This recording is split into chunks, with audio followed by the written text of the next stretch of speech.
संगवारी हो, गर्मी अभी ठीक से चालू नहीं हुए हैं और गर्मी से रिलेटेड एक सनसनी खबर सामने आया है। जी हाँ, छत्तीसगढ़ के बचकेंद्री गांव से एक खबर आया है जहां नवदंपति के बीच एक मामूली से कूलर के हवाला लेके विवाद हो चुके हैं। तो होइस ये है कि रात की गर्मी लगी सोही तो मन कूलर चालू करके सूती सोही, लेकिन पीड़ित के कहना है कि उखर बाई हा एक अंगूश सूद गी से जेखर वजह से उखर पास हवा बिल्कुल नहीं ऐसे कूलर के। और पीड़िता के कहना है कि मोर दहेज के आए हुए कूलर है तो पूरा हवाला मिही है झोंकू कही के।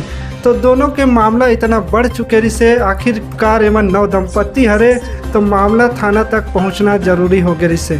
तो मामला पहुंची थाना तक और थाना से लेकर कूलर के दुकान तक के। तो कूलर वाले के कहना है कि मैं हाँ कूलर के गारंटी वारंटी दे सकता हूँ, तू हर मन के लड़ाई झगड़ा के गारंटी वारंटी मैं नहीं दे सकूँ। तो मामला के जाँच CBI कर ही कहा थे।